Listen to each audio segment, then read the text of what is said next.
Wine critics called the vintage brilliant, excellent, and even legendary after they tasted the 2020 Bordeaux from barrel. It was certainly a different kind of vintage as harvest took place under COVID restrictions, but the weather conditions were very good. Now that pretty much all of those wines have been bottled and released to the market, I asked myself, how do they taste today? That's why I asked my team to put together a Bordeaux blind tasting of 2020s. I asked them to select wines that are affordable and offer great value for money. So are the 2020s as good as it gets, or are they just okay? Let's dive in. The 2020 vintage in Bordeaux is generally rated excellent and is even considered to be a future modern classic, despite it being the first pandemic year. While we were fighting over toilet paper at the supermarket, the vineyards were doing much better. The year started warm and wet, leading to early and successful bud burst and flowering. The summer was hot and dry, and some vines suffered drought stress. Thunderstorms brought some relief, but also caused hail damage and some mildew. The harvest was odd though. Wineries usually bring in and house groups of pickers, but due to the lockdowns, the process became much more complicated and made the experience much less charming. So no long lunches over fine food and wine. The picking process for Crémants and dry whites started very early in mid-August.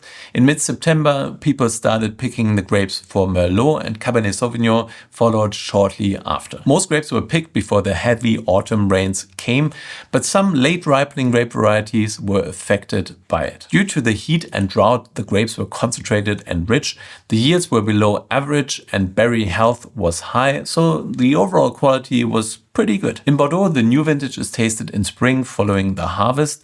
The wines have generally finished fermentation at that point, but they are still in barrel, so journalists and the trade come to Bordeaux to taste from barrel, rate the vintage before it goes on sale, and they generally liked the 2020s. It's kind of interesting because vintage quality often follows a pattern of decades.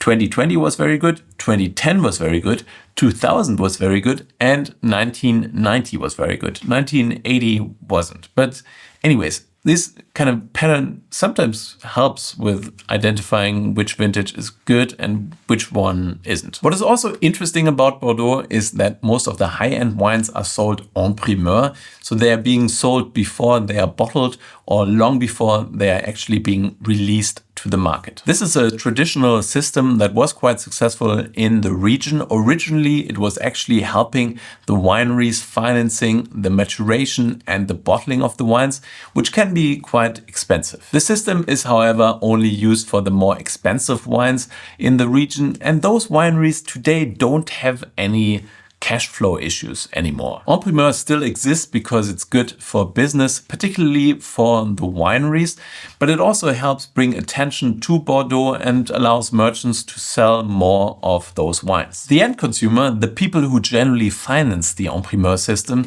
have not really benefited from it recently. The system is based on the promise that if you buy a wine years before it's released, you actually get the wine at a discount compared to the price on the release date. However, data from the Fine Wine Exchange Livex is actually showing that for the 2017, 18, 20, 21 and 22 vintages, buying wine en primeur has actually delivered no or even negative returns. So people who purchased wine en primeur from those vintages could have just waited until the wine was available and bought it then. It remains to be seen whether the system will change significantly in the future and whether wineries will work on making en primeur more attractive, but I'm not holding my breath. What this means though is that it makes a lot more sense to taste the wines now that they've been bottled in order to judge the final product and give you recommendations based on that rather than on a barrel sample that might change over time before it's actually being bottled. So let's dive in and start with wine number one. I don't know what those wines are. We purchased the wines, but I have no idea what is in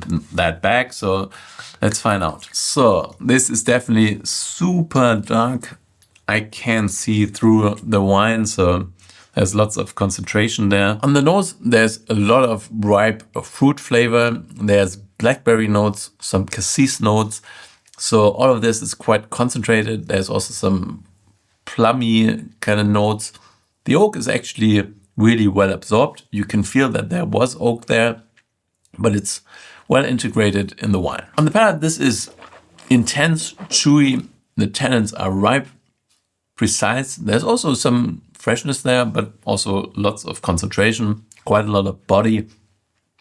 So this is certainly a muscular wine, but a well-managed one. So there's no greenness there, but there's also not over-ripeness. I think there's a good balance on the palate, which suggests high-quality winemaking and great quality grapes. So I'm going to rate this 92 points, and I'm unsure where to place it, but for me it feels a little bit more like left bank, a little bit more Cabernet-esque, even though there's lots of body there as well. So could also be a Merlot-based blend. So let's move on to wine number 2. It's not easy to tell those wines just by looking at the bottle shape, because they are all in the same bottle, all in the good old Bordeaux bottle. So this is again very dark in color, quite a lot of intensity there.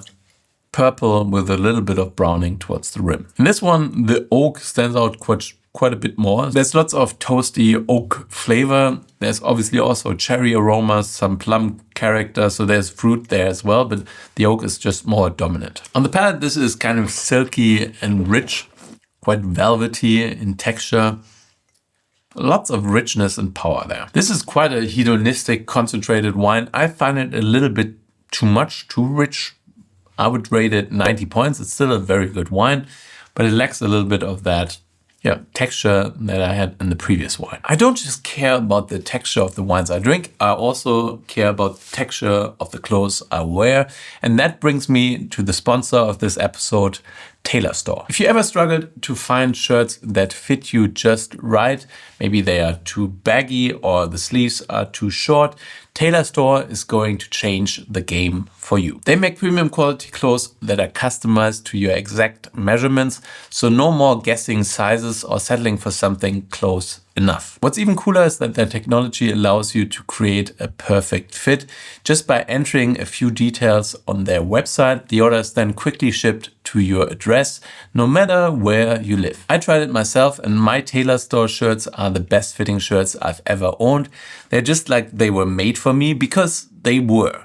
And many other people agree. They launched more than 20 years ago, and they have more than 300,000 happy customers. I've been wearing their shirts for months now, and they keep their shape and are very nice to wear. Tailor Store also sells overshirts, long sleeves, suits, pants, and much more. So head over to Tailor Store using my personal link in the description in order to get 25% off as a new customer or 20% as a returning customer. And just get yourself some nice clothes. So thank you, Tailor Store, for sponsoring this video. And now let's get back to the wines. And let's try not to spill any red wine on any of this. All right, let's move on to wine number 3. So again, dark color, but a little bit more see-through, I would say. A little less concentrated. This might be an indication of the main grape variety in the blend. As you know, Cabernet Sauvignon, Merlot, Cabernet Franc, Malbec, and Petit Verdot are generally used as grape varieties in Bordeaux. There are some new ones that are also allowed, but those are the main ones. And Merlot tends to be a little lighter in color oftentimes, while Cabernet Sauvignon is really concentrated in color. This is actually quite fruit driven. There's quite a lot of cherry, red currant, and plum flavor coming through, so there's not that much oak there. On the palate, this is also kind of light and juicy, refreshing, quite vibrant. This is a tricky wine in a blind tasting, I would say, because it doesn't overwhelm you with concentration, which is probably not a bad thing either way, but it just doesn't jump at you as much. So it's more delicate, almost Pinot-esque, but it's really well made. I quite like it. Yeah, I'm going to rate this 91 points. And I think this is probably quite heavy on the Merlot side of things, but not super ripe or overripe Merlot. There's more balance there. I mean, there's also quite a bit of alcohol there, but this feels really well structured. So let's move on to wine number 4. So this is also darker in color. Young wines from Bordeaux, I mean, this is 5 years old, but it's still fairly young. Most of those higher quality Bordeauxs can age for a couple of decades, at least for a decade. So they're not old after 5 years, in my opinion. The very best Bordeauxs can really age decades. It's one of the most reliably age-worthy wines. I've done many tastings of old Bordeauxs, and sometimes they are super surprising, even if they are not from great vintages like the 1980s Bordeauxs that I've tasted. They were still quite beautiful. This also shows quite delicious fruit flavor. There's a lot going on there. Ripe cherries, almost like those Bing cherries, I think they're called. Almost kind of a little bit artificial, super fruity. And yeah, a little bit of chocolate, but there's only a little bit of roasted notes there. So this is quite juicy. On the palate, also excellent stuff. Fine tannins, kind of clay-like tannins, almost really fine-grained, and they kind of cover all of your mouth. Good length, a little bit of fresh acidity. So yeah, quite nice. Yeah, beautiful structure. I think the wine really has quite a lot going for it. On the one hand, you have that juiciness. You also have some serious dimensions on the nose, and on the palate, you have that structure, that grip. So I'm going to rate this 92 points. So wine number 5. That appears to be quite a bit darker than the previous wine. Kind of brooding, dark, intense. Compared to some of the previous wines, this is a lot more Cabernet-esque in flavor. So there's kind of like that cassis flavor. There's also some spice, some chocolate flavor, but it's really well balanced. It's not cheap at all. Whoa. Yeah, grippy tannins, great freshness, a lot of power there, lots of concentration, juiciness. This is pretty good. Yeah, and this feels much more like Cabernet. I mean, this dark color, the intense dark berry fruit flavor, the grippy tannins, the fresh acidity. So I'm pretty sure that this is a Cabernet Sauvignon based blend, probably from the left bank, maybe from, well, it could be from Saint-Julien, maybe even Pauillac. It could also be from Pessac-Leognan, further south from the city of Bordeaux. Either way, I'm going to rate this 95 points. Great stuff. So last but not least, we have wine number 6. I'm going to rinse out my glass one last time. Let's taste. The flavor is much more like ripe and rich and concentrated. So this feels much more powerful on the nose. There's also more oak, but as the fruit flavor is also more concentrated, the oak doesn't stand out as much. Yeah, on the palate, this is rich and ripe and concentrated. The tannins are really ripe, warm and grippy. I just think it's a bit too much. I mean, I'm pretty sure that this will receive high ratings, but I personally think it's a little too concentrated, it's just too powerful. I always like a little bit of balance there. More balance, more freshness, and this for me is too concentrated and rich. That being said, this is still an excellent wine, but just for me personally, I rate it lower than the previous wine. I'm going to go 93 points on this. And the other one was just, yeah, there was just more harmony there. This is too rich, especially at this stage. Maybe in 10 years' time, this is more balanced. This certainly has quite a lot of aging potential. But judging this wine in this moment, I just find it too powerful. So 93 points it is. And now let's check out what is inside those bags. So my overall impressions of the wines were that they were pretty good. I mean, yeah, this was a beautiful lineup. This was obviously also a selection of some of the higher rated wines, but obviously not the first growers, but more affordable wines. But still, there will be some wines in the mix that are expensive. But yeah, this was a great lineup, suggesting that 2020 has a lot to offer. Overall, I would say you can definitely feel the richness and concentration there. The wines are warm, ripe, and maybe even a little overripe. But yeah, those wines kept it together quite nicely, and some of the better ones certainly have a long aging time ahead of themselves. They could age for decades, some of those wines. So 2020 clearly also produced age-worthy wines. So now let's go through them one by one. I'm going to go from the lowest scored to the highest scored wine, and let's find out what hides inside those little black bags. So wine number 2, I rated 90 points. I thought it was really good, but not great. So let's see. No way. This is Domaine de Chevalier, one of the most iconic wineries probably in Pessac-Leognan. And yeah, it didn't do it for me today. All right, that's fascinating. I mean, retasting it now, I probably was a little tough on it, but still, I mean, it just didn't excite me enough. It's a good wine. I actually remember those wines being more powerful and concentrated in the past, but yeah, interesting start. So let's move on to wine number 3. I rated that 91 points, and let's see what this was. Probably Chateau Lafite. Not quite. Okay, this is Le Joyau. It's labeled as a Vin de France, but it's from the Côte de Blaye, so from Bordeaux. And yeah, it's all right. It apparently is a blend of 48% Cabernet Sauvignon, 48% Merlot, so equal parts, and 4% Petit Verdot. Yeah, never heard of it. It's good. I mean, it's not cheap. It costs 55 euros in Germany. So now let's open this one, which is wine number 1. I rated it 92 points. And what was it? It was Chateau Montlandrie. Chateau Durantou is owned by Denis Durantou, who also owns Chateau Église Clinée, and it's located in Castillon, Côte de Bordeaux. Yeah, and I thought this was quite a nice wine. It's just 30 euros in Germany, so you can check out the prices by clicking on the wine searcher link below.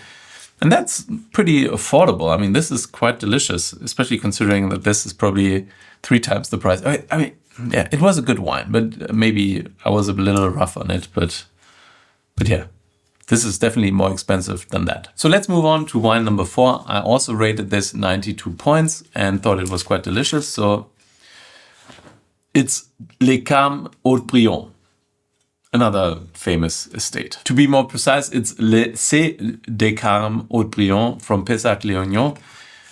And yeah, great wine. This is also fairly affordable, still around about 30 euros. And yeah, juicy, quite aromatic, fruit-driven red wine. Good stuff. So now it's going to get interesting. The highest scoring wines. Wine number 6, I rated 93 points, and I thought it was delicious, concentrated, rich, but maybe just too rich. So let's see what's in it. In the bag. Chateau, Pavie, Macquin, Saint-Emilion, Premier Grand Cru Classé. So this is a 15-hectare family-owned estate. The wine is a blend of 78% Merlot, 2% Cabernet Sauvignon, and 20% Cabernet Franc. And yet, I just found it a bit too rich. You know, I mentioned that this might be something that gets high scores, and it definitely did. Winners rated it 100 points. So a perfect wine. For me, it just wasn't that. Wasn't perfect. Sorry. It's also the most expensive wine so far, 109 euros. So now let's find out what this wine was. I rated it 95 points. I thought it was absolutely delicious. Bellefont-Belcier. Grand Cru Classé Saint-Emilion. Never had that before. So this is a blend of 70% Merlot, 18% Cabernet Franc, and 10% Cabernet Sauvignon. And I just found this really delicious. Very lively and fresh, even though there's also lots of concentration. This is also at 14.5% alcohol. The alcohol is really well integrated.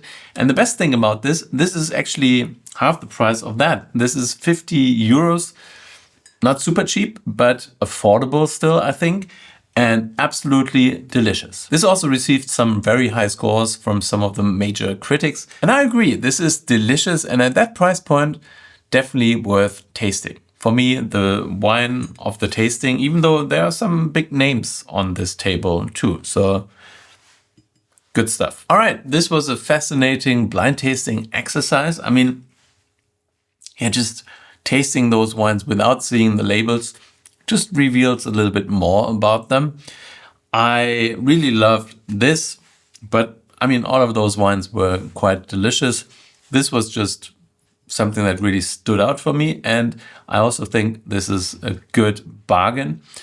I also have to say the vintage appears to be quite high in quality. The wines are concentrated and rich and also quite high in alcohol. I mean, the only wine below 14% is this one, the Carmes de Haut-Brion. The other ones were all 14.5%. So you definitely feel the heat in those wines, the concentration. But the better ones, the best ones, they're definitely made to age. So thank you for watching. I hope you enjoyed this video. If you did, then please like it down here. Subscribe to my channel if you haven't done so already. My question of the day is, what do you think of 2020 Bordeaux? Have you already stocked up on them? Have you got some in your cellar? Have you tasted some? Let me know down below in the comments. But whatever you do, stay thirsty. And by the way, check out my vest. It's still white. No wine stains. That's how you can see I'm a pro. See ya.